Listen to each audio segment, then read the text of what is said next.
આલુ પરોઠાની recipe આજે હું share કરું છું. એનું સ્ટફિંગ પણ બહુ સરસ છે અને પરાઠા વણવાની, લોટ બાંધવાની અને સ્ટફિંગની બધી જ ટેકનિક સાથે આપણે આજે બનાવીએ આલુ પરોઠા. તો આલુ પરોઠા બનાવવા માટે મેં ઘઉંનો લોટ લીધો છે. એમાં આપણે સ્વાદ અનુસાર મીઠું અને મોણ માટે તેલ લઈએ છીએ.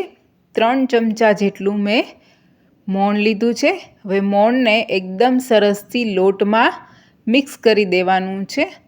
હવે થોડું થોડું કરીને પાણી એડ કરતા જવાનું છે. હવે આપણે જે પરોઠાનો લોટ હોય એ પણ એકદમ સરસ બંધાયેલો હોય તો પરોઠા એકદમ સોફ્ટ અને સરસ બને છે. તો આવી રીતના આપણે એનો લોટ બાંધી લઈએ. ઉપરથી થોડું તેલ લગાવી સરસથી લોટને કેળવી લઈએ અને આવી રીતનો લોટ આપણે બાંધી લેવાનો છે. આવો લોટ તૈયાર થાય એટલું કરવાનું છે. હવે એને ઢાંકીને થોડીવાર રાખી મૂકશું. હવે બટાકાને છાલ નીકાળી દઈએ. હવે તમે લોકો નવા હો તો મારી ચેનલ સીમા સંગ સ્વાદને સબસ્ક્રાઈબ કરો, બેલ આઇકોન પ્રેસ કરો અને નવી નવી રેસીપી કઈ જોવી છે એ પણ કમેન્ટ કરીને જણાવો અને ક્યાંથી રેસીપી જોવો છો એ પણ જરૂરથી જણાવશો. બટાકાને એકદમ સરસથી સ્મેશ કરી લઈએ. બટાટાનું જે અંદરનું સ્ટફિંગ હોય એ બનાવી લઈએ.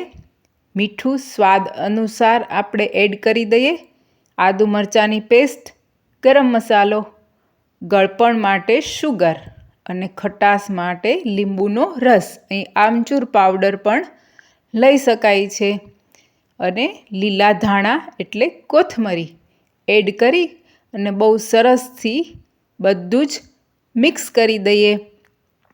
હવે સ્ટફિંગનો ટેસ્ટ આપણે આપણા સ્વાદ અનુસાર અલગ પણ થોડો કરી શકીએ, કેમકે જે લોકોને ગળપણ ન ગમતું હોય તે ગળપણ સ્કીપ પણ કરી શકે છે.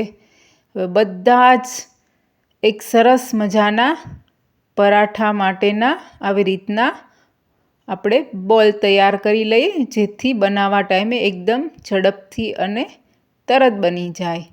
એવી જ રીતના લોટ પણ સરસથી કૂણ આવી ગઈ છે, જોઈ શકાય છે. હવે એના આપણે લુવા તૈયાર કરી લઈએ. આવી રીતના લુવા બનાવવાના છે. આલુ પરોઠા બહુ સરસ એકદમ આપણે નાસ્તામાં અથવા જમવામાં પણ બનાવતા હોઈએ છીએ અને હેલ્ધી રેસીપી છે. લોકોને આપણે ડબ્બામાં, ટિફિનમાં પણ ભરી આપતા હોઈએ છીએ. હવે આવી રીતના સરસથી આપણે પરોઠું વાળી લઈએ છીએ. લોટ એટલે અટામણ માટેનો લોટ લઈ અને એકદમ સરસથી વણી લેવાનું છે. મેં લોઢી તપાવા રાખી જ દીધી છે. ગરમ લોઢીમાં આપણે પરોઠું લઈ લઈએ. હવે એને થોડી જ વારમાં સરસ મજાની ગુલાબી રંગની ભાત પડે એટલે આપણે એની સાઈડ ચેન્જ કરી લઈએ. પરોઠું બીજું આપણે સાઈડમાં વણીને તૈયાર કરી લઈએ.